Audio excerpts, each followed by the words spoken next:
Hello. Today I am joined by Fairbear, my oldest daughter's favorite teddy bear. His name used to be Mr. Bear, but when she was 2, she couldn't pronounce it that way, so we turned it into Fairbear. We'll get into Fairbear's problem in just a second, but as a matter of introduction, I've kind of just realized that I'm doing third videos per week that are not reviews pretty consistently now, and there's really no reason why the Patreon shouldn't be getting them first. So, y'all are getting this video first, and I'll post it a few days later to the YouTube channel.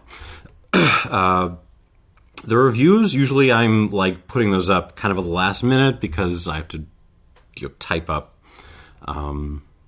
just, information and things. These are a little bit more leisurely, so y'all get them first.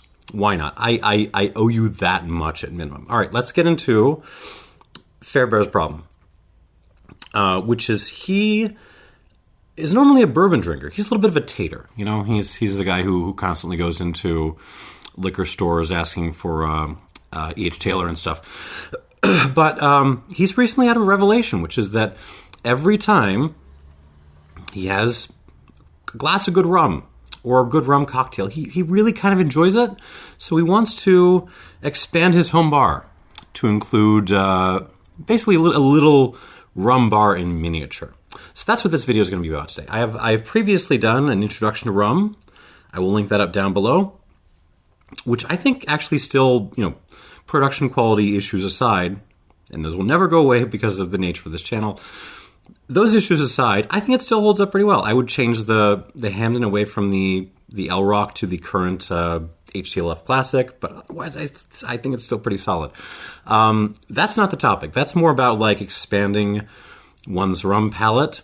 Fairbear here is just a teddy bear. He doesn't really understand this stuff, and he doesn't really want to expand his palate in the same sort of way. He just wants some nice rums that he can rely upon for sipping and cocktailing, when the mood strikes him. So we're going to try to build on that, and I'm going to try to reach towards some more unusual options. My budget is somewhere between $150 and $200, and we're gonna do 4. So the first thing Fairbear's going to need is a good unaged, or at least white rum that is nice for sipping, but you can also use, should also be really good in decks, in Cuba Libres, in all that kinds of stuff. And there's tons of options now for this stuff. I mean, you could just go buy Cruisin' White and be fine. Really. So footnote. If you're really trying to build up a little bit of rum bar, you should build around what you actually drink. And if you go for traditional daiquiris, go sneak some Havana Club 3 back in a suitcase. I didn't say that. You didn't hear that. Don't break the law. If you like sipping Diplomatico with a cigar, go buy some Diplomatico. This is but we're working with what Fairbear wants here. So I want to pick a really versatile, good, quote unquote white rum for him. And you're spoiled for options. You can go Probitas from the Foursquare folks. You can go, even the basic El Dorado 3 is pretty solid. If you like that kind of Cuban style, you could go Irapan Blanco, which I really, really like, but I'm not using it for reasons. But no, the one I would go with, right enough, you overproof. Because Fairbear, if Fairbear continues on in his rum journey, he's going to need a bottle of this anyways, because you just do. And in addition to that, this is super duper cheap. There was a shortage a while back, but it's starting to creep back out on shelves. It's not really back here in Chicago yet, but once it is, I will be replacing. This is the first bottle I reviewed on this channel. I'm really hesitant to finish it off because it has sentimental value. It's super duper cheap. It's very, very, very good. It has it's a firebomb. It's a big old Jamaican rum. But you're splitting the pot still component with some column still component that makes it present a little bit sweeter. It means it makes it, in my opinion, a little bit more versatile. You can build long drinks with this thing. You can make a mind-splitting Cuba Libre with this stuff.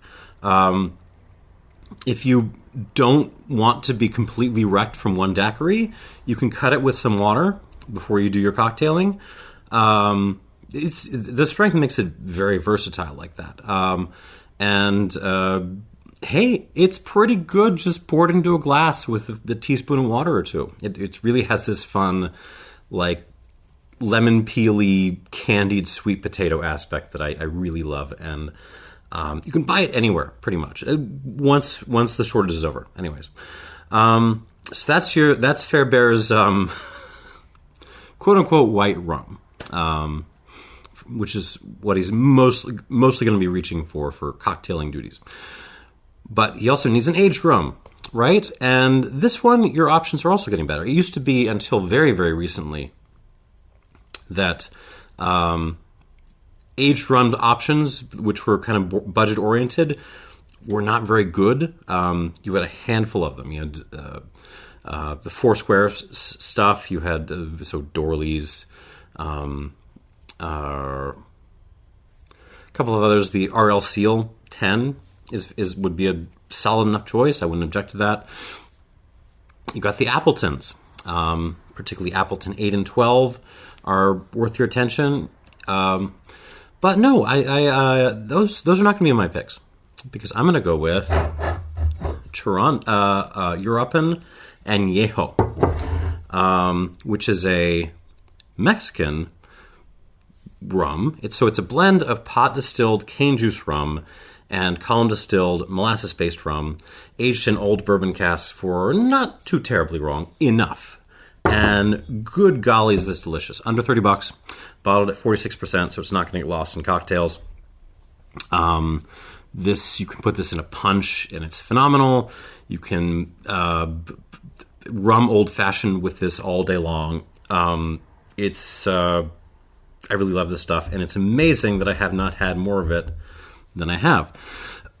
So, tricky to get if you want to buy, like, Mount Gay Navy Strength or something instead. I'm not going to blame you, but this is worth your attention. And again, for Fairbear's purposes, I really want to pick some things that are going to be a little bit unusual that Fairbear can maybe talk about when his bear friends come over to his bar. Fairbear is dimly aware that there is another category of rum called agricol rum, which is cane juice based and not molasses based. There's a little bit of that going on here, obviously. And Fairbear has had a few tea punches in his bar adventures, and he really likes them, so he wants to have a huge characterful agricol rum to reach for as well. And normally, previously I've recommended Nisson, and that would work. There's lots of really good ones out there. It's hard to go wrong unless you're buying a 40% one. Skip those. But just for fun, just for character, I'm going to pick Père 59. Will run you a little bit less than $40 usually, and is absolutely delicious. This has a little bit of like a hippie toothpaste character, which I love, and it shows up. I haven't popped this bottle yet. It's just been sitting in my cabinet waiting for action, but shows up really well in tea punches and other cocktail needs. And again, it's just something you can throw into a glass, or Fairbear, can throw into a glass and really just enjoy the freshness of it. And last up, fourth bottle. Fairbear might want a little bit of a showpiece, a little bit of a, jewel in the crown, in the center of the crown. This one he's willing to pay a little bit more money for. So with these, we're pushing $100, but we've still got plenty of room in the budget. And he really wants something that's super duper good and super duper, rummy. Something that you can just have a glass, stick it up to your nose and say, wow, that's rum. It doesn't hurt if you can Mai Tai with it too. And for this, what I'm going to recommend is that Fairbear find a Chairman's Reserve Master Selection pick. There's been a ton of these that have come out over the last couple of years, and I guarantee you, I can't guarantee, I can almost guarantee you that there's some, retailer within reasonable driving distance of you, or at least reasonable shipping distance of you, that has one of these picks. And you're looking for pot still bourbon cask. There's others out there, but those are the ones you really want to get a hold of. And is selling them for, an entirely too reasonable amount of money. These are fantastic rums. They're all a little bit different, but they're all just, huge, woody, rummy things that are super duper delicious and very reasonably priced. This one is currently available at Binny's. It's a 12-year-old John Doerr bourbon cask for under $60. And for Fairbear, who's again coming to this from Bourbon Tatering, that's going to seem super duper reasonable for what you're getting. And anyways, yeah, that's Fairbear's Rum Bar. I think he's going to be very happy with these. And hey, if you've got your own ideas for how you would construct a rum bar, what bottles you would pick, hey, post them down below. We can have a little conversation about this. Yeah, that's the video. Thanks for watching, and cheers.